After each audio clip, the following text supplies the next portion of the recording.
সিনেমার শুরুতেই আমরা এক ঘন জঙ্গলে একটা বাচ্চাকে ভয় পেয়ে পালাতে দেখি, আর তারপরের সিনেই আমরা একটা লাল বাসকে সেই ঘন জঙ্গলের মধ্যে দিয়ে যেতে দেখি।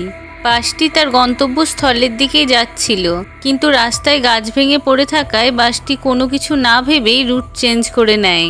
বাসটির সামনের দিকে এগোতেই কিছু কঙ্কাল দেখতে পাওয়া যায়, আর সামনের দিকে রাস্তা আস্তে আস্তে অস্পষ্ট হয়ে যায়। হঠাৎই ড্রাইভার বাসটাকে থামিয়ে দেয়। বাসের ভেতরের বাচ্চারা ভয় পেয়ে সামনে দেখে একটি মৃত হরিণ পড়ে আছে। ড্রাইভার হরিণটাকে রাস্তা থেকে সরিয়ে গাড়িতে ওঠে, কিন্তু দেখা যায় ড্রাইভারের মাথায় বন্দুক ঠেকিয়ে একজন লোক তার পিছন পিছন বাসে উঠছে। লোকটি সমস্ত বাচ্চাদের ধমক দিয়ে নিজের সিটে বসতে বলে। বাসে থাকা একটা বাচ্চার মনে পড়ে সে কিছুদিন আগে এই লোকটিকে টিভিতে খবরে দেখেছিল। লোকটি একজন সাইকো সিরিয়াল কিলার এবং সে শুধু কিশোর কিশোরীদেরই খুন করে। লোকটির কথায় বাচ্চারা তাদের ফোন জানালা দিয়ে ফেলে দেয়। ড্রাইভার বাস চালাতে থাকে। এরই মধ্যে ড্রাইভার একটা মাইলস্টোন মিস করে, যেখানে লেখা ছিল সামনে খালি মিলিটারি জোন।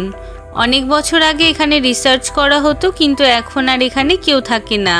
বাসটি একটি টানেলের মধ্যে দিয়ে প্রবেশ করে, যেখানে অনেক লাইট ছিল, কিন্তু ইঞ্জিন খারাপ হয় হঠাৎই বাসটি থেমে যায়। কিন্তু সাইকো কিলার ভাবছিল ড্রাইভার চালাকি করেছে, তাই সে একটি বাচ্চা মেয়ের মাথায় বন্দুক ঠেকিয়ে ড্রাইভারকে বলে, তুমি আমার সামনে ইঞ্জিন ঠিক করবে, আর কোনো রকম চালাকি করলে আমি এই মেয়েটিকে গুলি করে দেব। আর ঠিক সেই সময় টানেলের সমস্ত লাইট বন্ধ হয়ে অন্ধকার হয়ে যায়, আর ভয়ানক আওয়াজ শোনা যায়। সবাই খুব ভয় পেয়ে যায়। সাইকো কিলার ড্রাইভারকে বলে, সামনে এগিয়ে গিয়ে দেখো কি আছে। ড্রাইভার টর্চ নিয়ে সামনে এগিয়ে গেলে একটি ছায়া দেখতে পায়। ভালো করে দেখতে গেলে দেখতে পায় এটা একটা ভয়ানক মনস্টার। ড্রাইভার ভয়ে চিৎকার করে ওঠে, আর মনস্টার ড্রাইভারের উপর হামলা করে ড্রাইভারকে মেরে ফেলে। এসব দেখে সাইকো কিলার বাচ্চা মেয়েটিকে নিয়ে বাসের ভিতর ঢুকে যায়। সব বাচ্চারা ভয় পেয়ে চিৎকার করতে থাকে।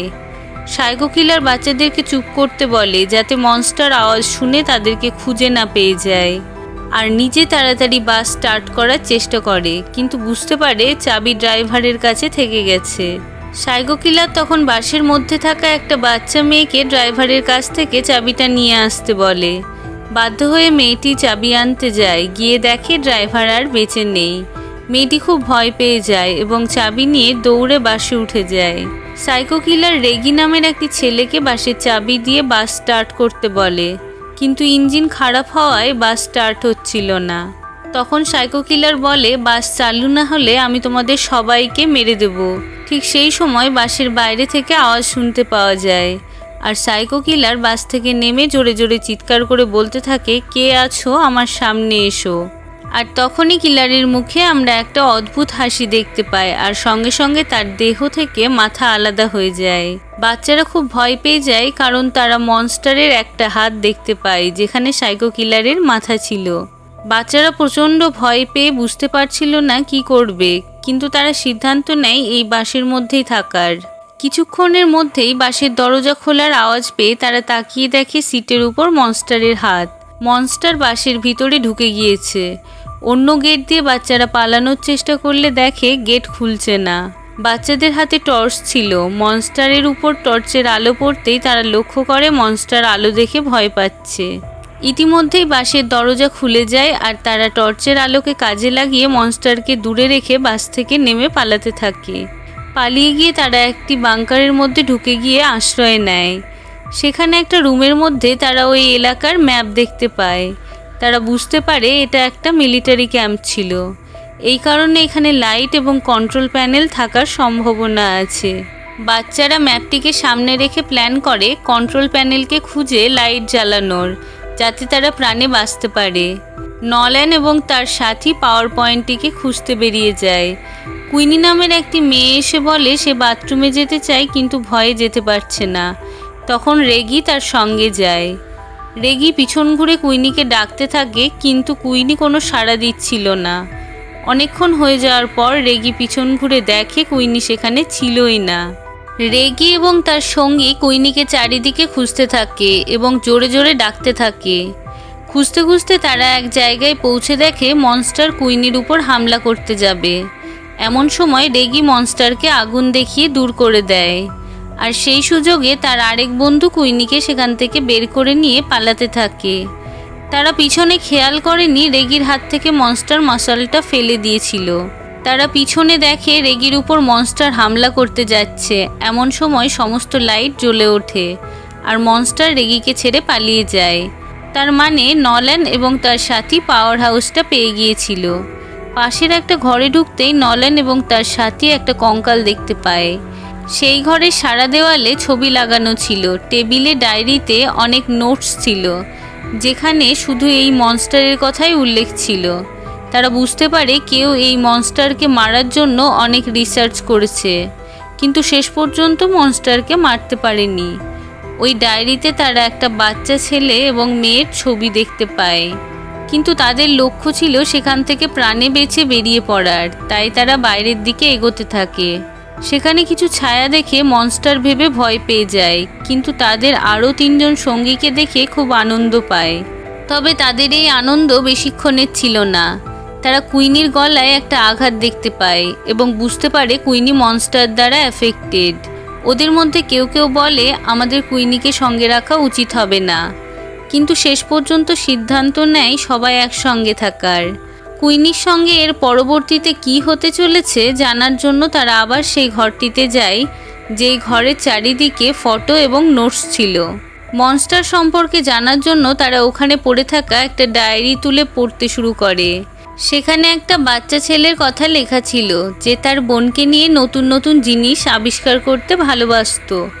একদিন ছেলেটি এবং তার বোন নতুন জিনিস আবিষ্কার করার খোঁজে এই মিলিটারি ক্যাম্পে ঢুকে পড়ে।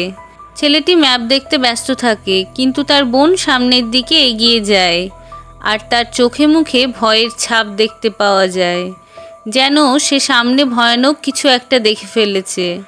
ছেলেটি যখন তার বোনকে দেখে তখন অনেকটাই দেরি হয়ে গিয়েছে। তার বোনের চিৎকারের আওয়াজ সে শুনতে পায়। বোনকে বাঁচানোর বদলে সে নিজে বাঁচার জন্য সেখান থেকে পালিয়ে যায়। এটা সেই সিন যেটা আমরা সিনেমার শুরুতেই দেখেছিলাম।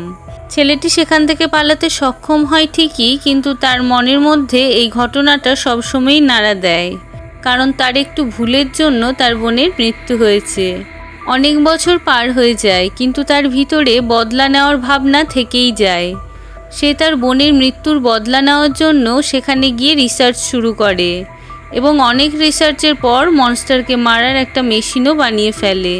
কিন্তু মনস্টারকে মারার আগেই মনস্টার লোকটির খোঁজ পেয়ে লোকটিকে মেরে দেয়। আর এখান থেকে বাচ্চারা জানতে পারে যে মনস্টার যাকে একবার আঘাত করে রক্তের গন্ধ পেয়ে যায় তাকে ছেড়ে দেয় না। তারা বুঝতে পারে কুইনির উপরে মনস্টার আবার হামলা করবে। আর তারা সবাই মিলে ঠিক করে ওই লোকটার অসমাপ্ত কাজ তারা 5 জনে মিলে সমাপ্ত করবে। ওই মেশিনটিকে খুঁজে বের করে মেশিনটিকে ঠিক করে মনস্টারকে মেরে ফেলবে। এই কথা শুনে কুইনি বলে আমার জন্য তোমরা নিজেদেরকে বিপদে ফেলো না। তখন তার বন্ধুরা বলে বাঁচলে আমরা সবাই একসঙ্গে বেঁচে ফিরব। তারা মেশিনটিকে খুঁজেও পেয়ে যায়। মেশিনটি ঠিকঠাকই কাজ করছিল, কিন্তু এবার পালা ছিল মনস্টারকে মেশিনের সামনে নিয়ে আসার। তারা মনস্টারকে মেশিনের সামনে আনার জন্য একটা ট্র্যাপ তৈরি করে। তারা কুইনির রক্তমাখা কাপড়টিকে একটি জায়গায় রেখে দেয় আর তার থেকে একটু দূরে কুইনিকে রেখে দেয়, যাতে করে মনস্টার এলে মেশিনের সামনে পড়ে। তাদের প্ল্যান মতো মনস্টার সেখানে চলে আসে আর রক্তমাখা কাপড়টা শুকতে থাকে। কিন্তু দুর্ভাগ্যবশত তারা ওই মেশিনটিকে স্টার্ট করতে গেলে আটকে যায় আর মনস্টার কুইনির উপর হামলা করতে চলে যায়। কুইনির উপর মনস্টার হামলা করেই ফেলবে এমন সময় মেশিন অন হয়ে যায় আর মনস্টারের উপরে একসঙ্গে অনেক আলো পড়ায় মনস্টার কুইনিকে ছেড়ে দেয়। কুইনিকে নিয়ে তার এক বন্ধু টানেলের মধ্যে থেকে বাইরে বেরিয়ে এসে আশ্বস্ত বোধ করে, কিন্তু পিছনে ঘুরে দেখে তাদের বাকি বন্ধুরা বেরিয়ে আসতে পারেনি আর তাদের সামনে মনস্টার দাঁড়িয়ে আছে। তারা ভয়ে কাঁপতে থাকে, কিন্তু মনস্টার টানেলের বাইরে আসে না, কারণ বাইরে অনেক আলো ছিল। তখনই তার বাকি বন্ধুরা দৌড়ে এসে মনস্টারের গায়ে মশাল দিয়ে আগুন লাগিয়ে টানেলের বাইরে বেরিয়ে আসে। শেষমেশ তাদের প্ল্যান সফল হয়। তারা মনস্টারকে মেরে ফেলতে পারে এবং নিজেদেরকেও বাঁচিয়ে নিতে পারে। আর এমন অনেক মানুষের প্রাণ বাঁচিয়ে দেয় যারা ভবিষ্যতে এই মনস্টারের হাতে মারা যেতে পারত। আর এই মুভি শেষে দেখা যায় বাচ্চারা সেই ড্রাইভারের কথা মনে করে। ড্রাইভার তাদেরকে একটা ধাঁধা জিজ্ঞেস করেছিল যে কি এমন জিনিস আছে যেটা আমাদেরকে যে কোনো সমস্যা থেকে বের করে নিয়ে আসতে পারে। তখন বাচ্চারা এটার উত্তর দিতে পারেনি, কিন্তু এখন তারা বুঝতে পারছে সেই জিনিসটা হলো সাহস। আসলে ড্রাইভার এই ধাঁধার মাধ্যমে তাদেরকে জীবনের সবথেকে বড় শিক্ষা দিয়ে গিয়েছিল। আর এখানেই এই মুভিটি শেষ হয়ে যায়।